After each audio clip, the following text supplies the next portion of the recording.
ಎಲ್ಲ ಪೂಜ್ಯರಲ್ಲಿ ತಮ್ಮೆಲ್ಲರಲ್ಲಿ ಪ್ರಣಾಮಗಳು. ತ್ಯಾಗ ಭೋಗ ಅಂತ ಒಂದು ಸುಂದರ ಶಬ್ದ. ಜೀವನ ಹೇಗಿರಬೇಕು ಅಂದರೆ ತ್ಯಾಗ ಭೋಗ ಹಾಗಿರಬೇಕು. ಭೋಗ ಇರಬೇಕು, ಉಪಭೋಗ ಇರಬೇಕು, ಆದರೆ ಅದು ತ್ಯಾಗದ ಮೇಲೆ ನಿಂತಿರಬೇಕು. ಇದು ಎಲ್ಲ ಶರಣರ ಸಂತರ ಜೀವನದ ರೀತಿ. ಅವರು ಆ ರೀತಿ ಬಾಳಿದರು. ಅವರ ಉಪದೇಶದ ಸಾರ ಇದು, ತ್ಯಾಗ ಭೋಗ ಅಂತ.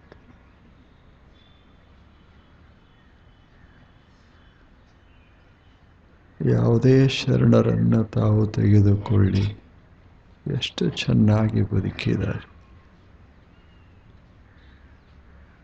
ಅವರಿಗೂ ಒಂದು ಮನೆ ಇತ್ತು, ಅವರಿಗೂ ಒಂದು ಕುಟುಂಬ ಇತ್ತು, ಕೈಯಲ್ಲಿ ಒಂದು ಕೆಲಸ ಇತ್ತು, ಜನರ ಮಧ್ಯ ವ್ಯವಹರಿಸ್ತಿದ್ರು, ನಮ್ಮ ಹಾಗೆಯೇ ಬದುಕಿದ್ರು. ಆದರೆ ನಮ್ಮ ಜೀವನದ ರೀತಿ ಬೇರೆ, ಅವರ ಜೀವನದ ರೀತಿ ಬೇರೆ.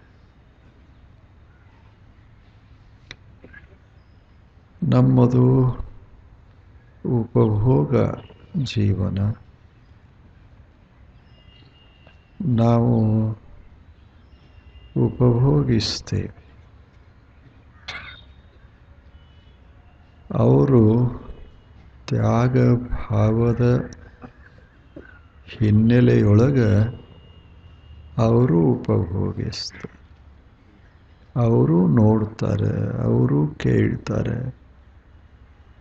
ನಾವು ಏನು ಮಾಡ್ತೇವೆ ಸಾಮಾನ್ಯವಾಗಿ ಎಲ್ಲವನ್ನೂ ಶರಣರು, ಸಂತರು, ಜ್ಞಾನಿಗಳು, ಅನುಭಾವಿಗಳು ಮಾಡಿದರು. ಋಷಿಗಳು ಒಕ್ಕಲತನ ಮಾಡಿದರು,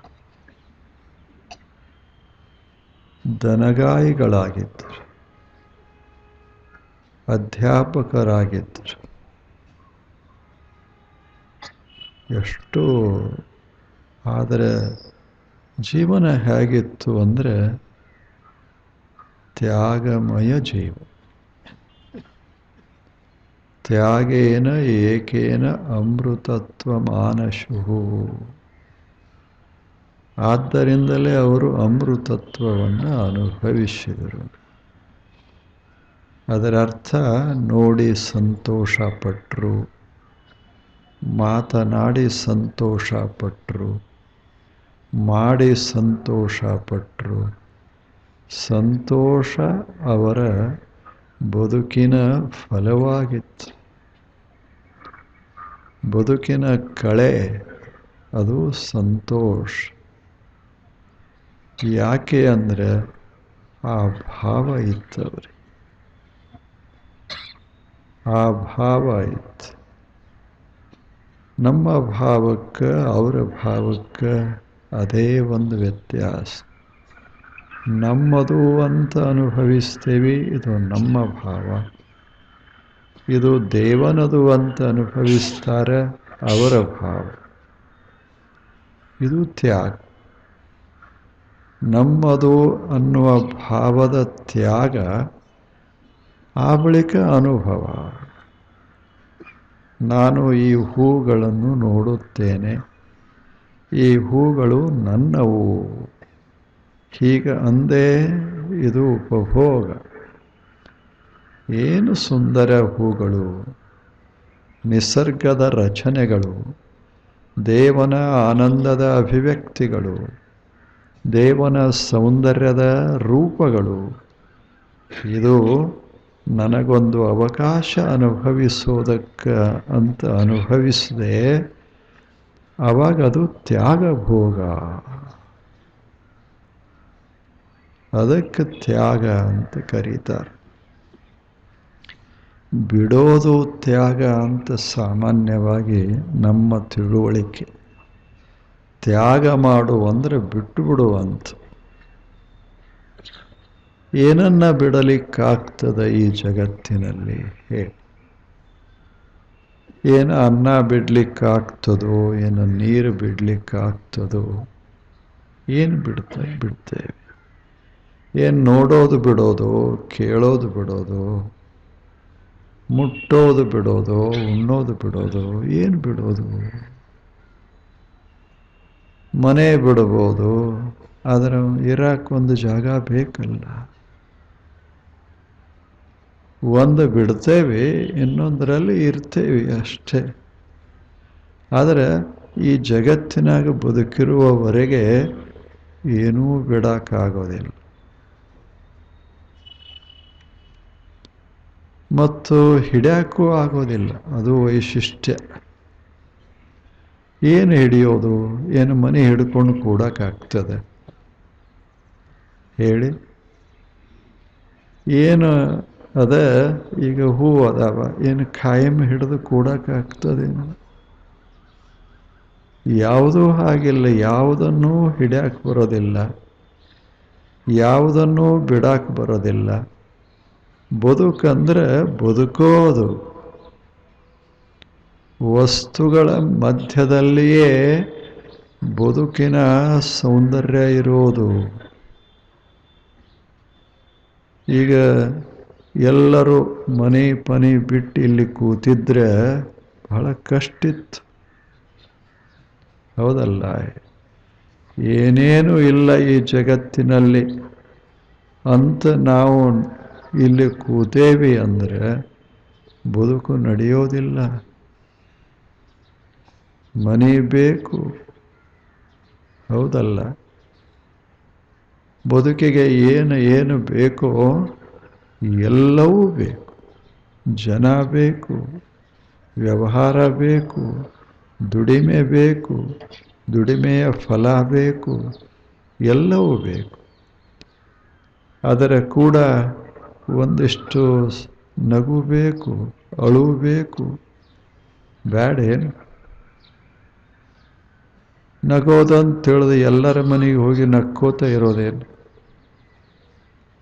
ಹೋಗ್ಯಾರ, ಅವ್ರ ಮನ್ಯಾಗ ಅಳ್ತಾ ಇದ್ದಾರೆ, ಕಷ್ಟಪಟ್ಟಿದ್ದಾರೆ, ಏನೋ ತೊಂದರೆ ಆಗಿದೆ. ಅವ್ರ ಮನ್ಯಾಗ ಹೋಗಿ ನಕ್ಕೋತ ಕೂತ್ರೆ ಚಲೋ ಏನು? ಅಳವರು ಕೂಡ ಅಳಬೇಕಾಗ್ತದೆ, ಅಥವಾ ತಂಗರೆ ಮಾಡಬೇಕಾಗ್ತದೆ. ನಗವರು ಕೂಡ ನಗಬೇಕು, ಹೌದಲ್ಲ?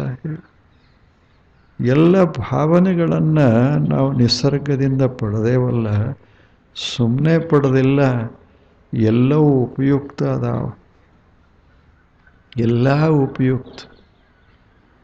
ಅದೇನೋ ಮ್ಯಾಕ್ಡೂಗಲ್ ಹೇಳ್ತಾರೆ, ಒಬ್ಬ ದೊಡ್ಡ ಮನಃಶಾಸ್ತ್ರಜ್ಞ. ನಮ್ಮಲ್ಲಿ ಒಂದು 10-14 ಭಾವನೆಗಳದಾವೆ, ಇನ್ಸ್ಟಿಂಕ್ಟ್ಸ್. ಅವೆಲ್ಲ ಬೇಕು. ಪ್ರೇಮದ, ದ್ವೇಷದ, ಇಲ್ಲ ಭಯ ಅದ, ಎಲ್ಲವೂ ಅದ. ಅಹಂ ಅದ, ಮಾತ್ಸರ್ಯ ಅದ, ಮದ ಅದ, ಎಲ್ಲವೂ ಬೇಕು. ಬದುಕಿಗೆ ಒಂದು ಎಷ್ಟು ಬೇಕೋ ಅಷ್ಟು ಬೇಕು, ಎಷ್ಟು ಬೇಕೋ ಅಷ್ಟು. ಪಣತಿ ಉರಿತಾವ, ಎಷ್ಟು ಎಣ್ಣೆ ಹಾಕಬೇಕೋ ಅಷ್ಟೇ ಹಾಕಬೇಕು. ಪಣತಿನೇ ಎಣ್ಣೆಯಾಗಿ ಇಟ್ಟು ಬಿಟ್ರೆ ಉರಿದು ಹೇಗೆ?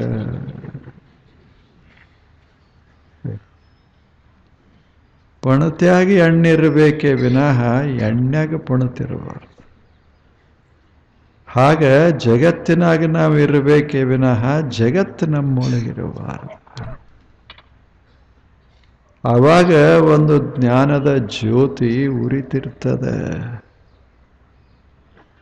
ಅದು ಸಂತೋಷದ ಬೆಳಕನ್ನು ಕೊಡ್ತದೆ. ಅದಕ್ಕೆ ತ್ಯಾಗ ಅನ್ನೋದರ ಅರ್ಥ ಏನು? ಇದು ಮುಖ್ಯ ಪ್ರಶ್ನೆ. ತ್ಯಾಗಿಗಳು ಅಂತ ನಾವು ಕರಿತೇವೆ. ಏನದು ಹಾಗಂದ್ರೆ? ಹೇಳಿ. ನಾವು ತ್ಯಾಗ ಮಾಡ್ತೇವಿ ಅಂತ ತಿಳ್ಕೊಂಡು ಏನೇನೋ ಒಂದಿಷ್ಟು ಕೆಶದಾಗಿನ ರೊಕ್ಕ ಬಿಡ್ತೇವಿ, ಅಥವಾ ಒಂದು ಏನರೇ ಅನ್ನ ಬಿಡ್ತೇವಿ, ಅಥವಾ ಹಾಲು ಬಿಡ್ತೇವಿ. ಬಿಡುವುದಲ್ಲ ವ್ರತ ಅಂತ ಮಾಡ್ತೇವಿ, ತ್ಯಾಗ ಅಂತ. ಹಾಲು ಬಿಡ್ತೇವಿ, ನೀರು ಕುಡಿತೇವಿ. ಅನ್ನ ಬಿಡ್ತೇವಿ, ಗೋಧಿ ಚಪಾತಿ ಉಣ್ತೇವಿ. ಇಲ್ಲೇನು? ಯಾಕೆಂದರೆ ಶರೀರ ನಿಂತಿದ್ದೇ ಆಹಾರದ ಮೇಲೆ. ಏನೂ ತಗೊಳ್ಳೋದಿಲ್ಲ, ಗಾಳಿಯರೇ ತಗೋತೇವಿ. ಅದನ್ನೂ ಬಿಟ್ಟ ಹೋದ ಅಷ್ಟೇ. Life depends upon the nature. If there is no air, no water,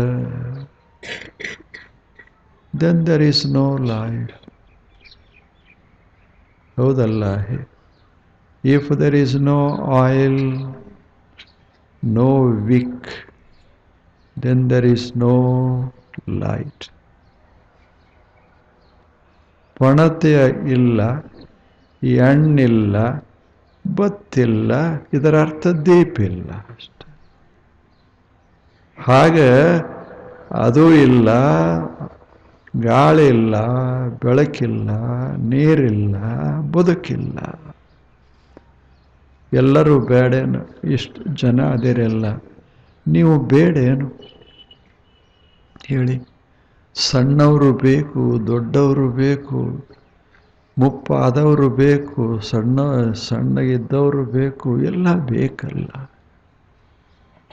ಒಬ್ಬರು ಹಾಡೋರು ಇರ್ತಾರೆ, ಹಾಡೋರು ಬೇಕು, ಕೇಳೋರು ಬೇಕು.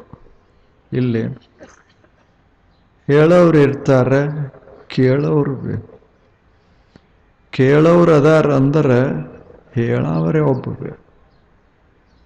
ಇದೆಲ್ಲ ಜೀವನ ಅಂದ್ರೆ ಒಂಥರ ಎಲ್ಲದರಲ್ಲಿ ಬೆಸೆದು ಬೆಸೆದು ಬೆಸೆದು ಹೋಗಿರ್ತದೆ. ಒಂಥರ ಸಮಾವೇಶ, ಸಮ್ಮಿಲನ. ಆದ್ದರಿಂದ ಎಷ್ಟು ಚಂದ ಕಾಣಿಸ್ತದೆ ಇದು ಜಗತ್ತು. ಬದುಕ ಸರಿಯಾಗಿ ಸಾಗಿರ್ತದೆ. ಆದರೆ ಇದೇ ಜಗತ್ತಿನಾಗ ಶರಣರು ಸಂತರೇನು ಬದುಕಿದರೋ ಅವ್ರ ಬದುಕಿನಲ್ಲಿ ಕಷ್ಟ ನಷ್ಟಗಳು ಬಂದರೂ ಕೂಡ ಮುಖದ ಪ್ರಸನ್ನತಾ ಹೋಗಿರಲಿಲ್ಲಲ್ಲ. ಅಂಥ ಪ್ರಸನ್ನತೆಯನ್ನು ಪಡೆದುಕೊಳ್ಳೋದು ಅಧ್ಯಾತ್ಮದ ಉದ್ದೇಶ.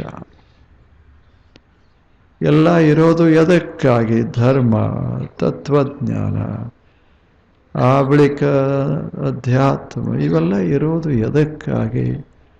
ಜನ ಸಂತೋಷವಾಗಿ ಇರಲಿ ಅಂತ. ಯಾವುದು ಕೊರತೆಯಾಗಬಾರದು, ಸಂತೋಷವಾಗಿ, ಕೊರತೆಯಾಗಬಾರದು. ಹೇಳಿಲ್ಲೇನು? ಸಂಸ್ಕೃತದಲ್ಲಿ ಒಂದು ಛಲೋ ಪ್ರಾರ್ಥನಾ ನೀವೆಲ್ಲ ಮಾಡ್ತೀರಿ. ಛಲೋ ಪ್ರಾರ್ಥನಾ ಸಹನಾವವತು ಸಹನೋ ಭುನಕ್ತು. ಏನದ ಅದರೊಳಗೆ? ನಾವು ಬದುಕಬೇಕು, ನಮ್ಮ ರಕ್ಷಣೆ ಆಗಬೇಕು. ದೇವನೇ, ನಿಸರ್ಗವೇ ನಮ್ಮನ್ನು ರಕ್ಷಿಸು.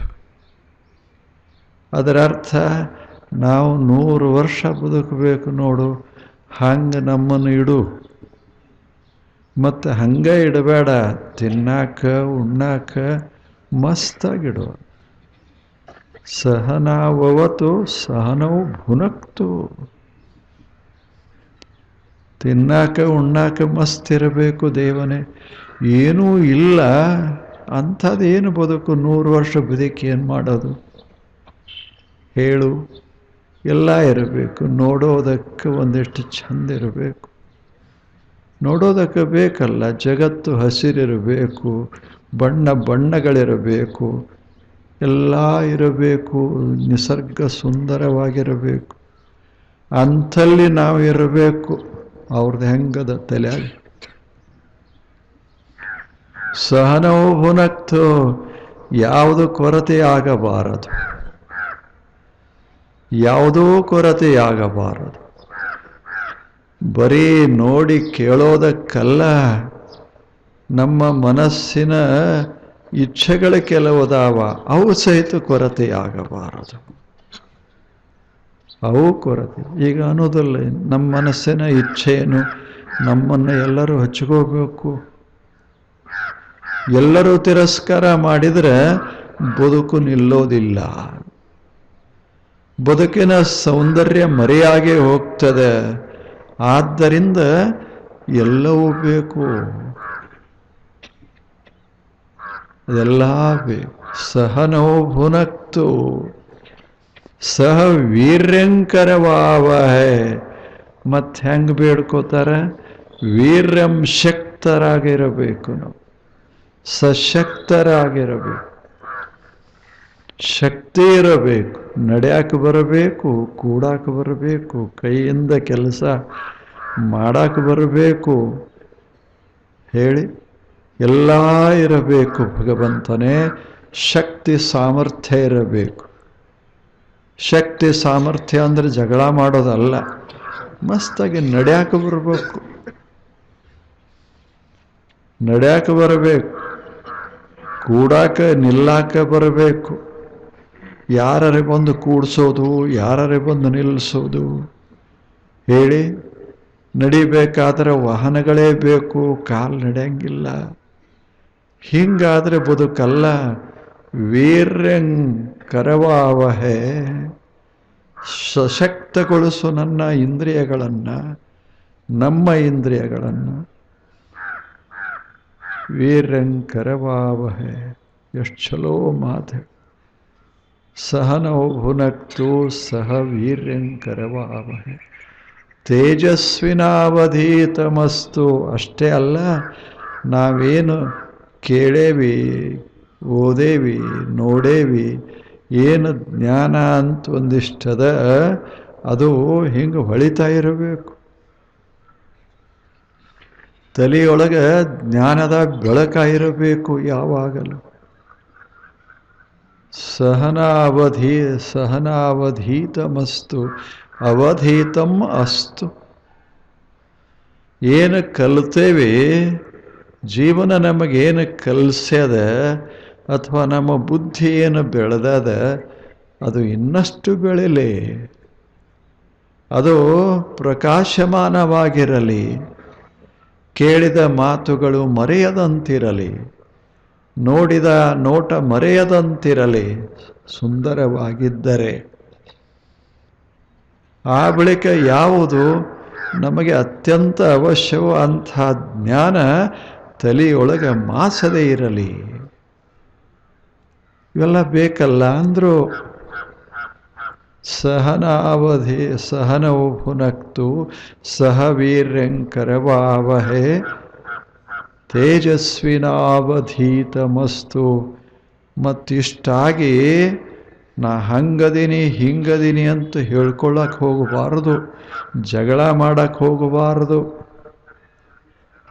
ನಾವೇನು ಎಷ್ಟು ಜನ ಅದೇವಲ್ಲ, ಮನ್ಯಾಗ 4 ಇರಲಿ 8 ಇರಲಿ, ಸಮಾಜದಲ್ಲಿ 1000 ಇರಲಿ, ಲಕ್ಷ ಇರಲಿ, ಕೋಟಿ ಇರಲಿ, ಇವರೆಲ್ಲ ನಮ್ಮವರು ಅನ್ನುವ ಭಾವ ಇರಲಿ. ಎಷ್ಟು ದೊಡ್ಡ ಗುಣ ಇದು. ಪ್ರಾರ್ಥನಾ ಇದು. ನಾನು ಬದುಕಬೇಕು, ಇವರೂ ಬದುಕಬೇಕು. ನಾನು ಸಾಕಷ್ಟು ಆನಂದವಾಗಿಯೇ ಇರಬೇಕು, ಯಾವುದು ನನಗೂ ಕೊರತೆಯಾಗಬಾರದು, ಇವರಿಗೂ ಕೊರತೆಯಾಗಬಾರದು. ನಾನು ಸಶಕ್ತನಾಗಿರಬೇಕು, ಇವರೂ ಸಶಕ್ತರಾಗಿರಬೇಕು. ನನ್ನ ಬುದ್ಧಿಯೂ ತೇಜಸ್ವಿಯಾಗಿರಲಿ, ಇವರೆಲ್ಲರ ಬುದ್ಧಿಯೂ ತೇಜಸ್ವಿಯಾಗಿರಲಿ. ನಾನು ಇವರನ್ನು ದ್ವೇಷಿಸದೇ ಇರಲಿ, ಇವರು ನನ್ನನ್ನು ದ್ವೇಷಿಸದೇ ಇರಲಿ.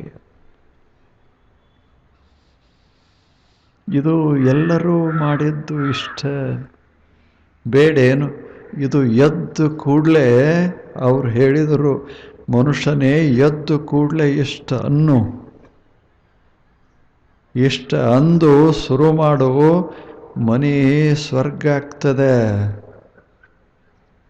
ಜಗತ್ತು ದೇವಲೋಕವಾಗ್ತದೆ. ಇಷ್ಟ ಸಣ್ಣ ಮಾತು, ಆದರೆ ಎಷ್ಟು ಅದ್ಭುತದೆ. ಇವೆಲ್ಲ ಬೇಕಲ್ಲ. ಯಾವುದಿದರಲ್ಲಿ ಬೇಡ ಹೇಳಿ? ಅವರು ಬೇಡಿಕೊಂಡಿದ್ದೇ ಈ ರೀತಿ ಎಲ್ಲರೂ ಇರಬೇಕು, ಚೆಂದಾಗಿರಬೇಕು, ಮಸ್ತಾಗಿರಬೇಕು. ಚಲೋ ಇಲ್ಲ, ಮಸ್ತಾಗಿರಬೇಕು. ಹಳ್ಳಿ ಭಾಷಾ ಇದು ಶಬ್ದ, ಇದಕ್ಕೆ ಯಾವ ಡಿಕ್ಷನರಿಗೂ ಅರ್ಥ ಇರುವುದಿಲ್ಲ. ಮಸ್ತ್ ಇರಬೇಕು. ಬೇಕಾದಲ್ಲಿ ಹಚ್ಚರಿ ನೀವು, ಹೆಂಗದಾನ? ಮಸ್ತ್ ಅದಾನ. ಹೆಂಗೆ ಮಲಗ್ಯಾನ? ಮಸ್ತ್ ಮಲಗ್ಯಾನ. ಎಲ್ಲದಕ್ಕೂ ಹೆಂಗುಂಡಾನ? ಮಸ್ತ್ ಉಂಡಾನ. ಏನು ಮಸ್ತ್ ಹಾಡ್ತಾನ, ಏನು ಮಸ್ತ್ ಮಾತಾಡ್ತಾನ. ಎಂಥ ಸುಂದರ ಬೇಕಾದಲ್ಲಿ ಹಚ್ಚ್ರಿ. ಬದುಕಬೇಕು ಹೆಂಗೆ? ಮಸ್ತಾಗಿ ಬದುಕು. ಹಿಂಗೆ ಭಾವಿಸಿಕೊಂಡ್ರು ಅದು ಜೀವನ. ಆದರೆ ಈಗ ಅವ್ರು ಹೇಳೋದು ತ್ಯಾಗ ಅಂದರೆ ಯಾವುದು? ಇದರಲ್ಲಿ ತ್ಯಾಗದ ಅಂಶ ಎಲ್ಲಿ ಬಂತು? ಒಂದು ಬಂತು, ಬಹಳ ಚಲೋ ಬಂತು. ಏನು ಅಂದರೆ, ದೇವನೇ ನೀನು ಕೊಡಬೇಕು ಅಂತ. ಅಂದರೆ ಏನು ನಮಗೆ ಬೇಕಾಗ್ಯಾವ ಅವೆಲ್ಲ ದೇವನಿಂದ ಬರ್ತಾವ. ಅಂದರೆ ನಮ್ಮ ಅನ್ನುವ ಭಾವ ತ್ಯಾಗ ಆಗಬೇಕಷ್ಟೆ. ಎಷ್ಟು ಚಲೋ ಇಲ್ಲ? ನಮ್ಮದಂತಲ್ಲ. ಈ ಹೂ ಅರಳಿಸಿದವ್ರು ಯಾರು? ನಾವೇನು ಹೇಳಿ? ಯಾರು ಮಾಡಿದ್ರು ಈ ಹೂವನ್ನು? ಬಣ್ಣ ಯಾರು ಬಡ್ದಾರ? ಮತ್ತೆ ನಾಳೆ ಬರ್ತೀರಲ್ಲ, ಬನ್ನಿ. ನಮಸ್ಕಾರ.